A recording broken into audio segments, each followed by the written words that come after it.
Sir பங்குமார் வந்து ஒரு சாதாரண ரவுடி இல்லை சார். இது வந்து ஹார்ட் கோட் கிரிமினல்னுவாங்க எங்கள் இதில் டிபார்ட்மெண்ட்டில். ஸ்பெஷலாக வந்து இந்த டீனேஜ் ஏரியாவில் தான் நான் அதிகமாகவே ரேப் பண்ணியிருக்கான். தூக்கி போய் அப்பாவி பெண்களை தூக்கி போய் இது பண்ணியிருக்கான். அதெல்லாம் வந்து ரவுடிஸும் பயங்கரமான ரவுடிஸும். ஏன்னா மற்றவங்களாம் வந்து ஆளை வச்சு தான் இது பண்ணுவாங்க, கொலை பண்ணுவாங்க. ஆனால் இவன் ஃபீல்டுலேயே இறங்குவான். அவனுடைய ஸ்பெஷாலிட்டி என்னென்னா பெட்ரோல் குண்டு அடித்து எதிர்பார்ட்டியை வந்து பயத்தை கிரியேட் பண்ணிவிட்டு அதுக்காக வெட்டுறது. அது போல் பண்ணியிருக்கான் பல இடத்துல.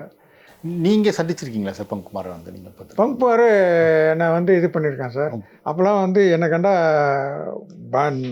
பயந்து நடுங்கி வருவான். அப்போது நான் வந்து இதுக்காக சொல்ல, நான் சைதாப்பேட்டை கோர்ட்டுக்கு போயிட்டு வெளியே வரேன். ஒரு போலீஸ் வேனில் வந்து போலீஸ் எஸ்கார்டோட ஒரு அதிகாரி எஸ்கார்டோட வந்து அவனை வந்து கொண்டுகிட்டு வராங்க.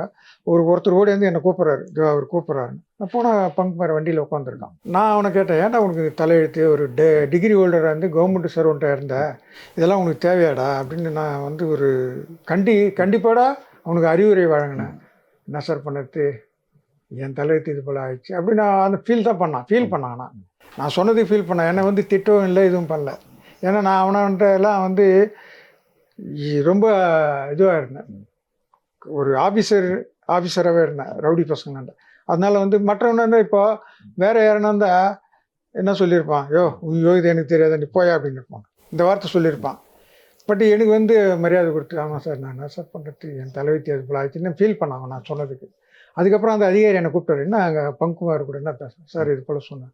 பரவாயில்லப்பா, உன்னை பார்த்து உனக்கு மரியாதை கொடுக்குறேன்ப்பா சார், நான் அது போல் ஏரியா வச்சுருந்தேன் சார் அப்படின்னு அவர் என்னை வந்து அவரே இது பண்ணார். இது நடந்த உண்மை சைதாப்பேட்டை கோர்ட்டில். அப்புறம் பேப்பரில் பார்த்தேன் பங்குமாரை என்கவுண்டர் பண்ணிட்டாங்கன்னு சொல்லி.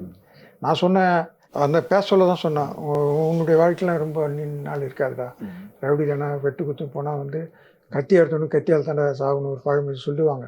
அது போக உன்னுடைய வாழ்க்கையெலாம் ரொம்ப ஷார்ட் பீரியட் அப்படின்னு சொல்லிட்டு வந்தேன்.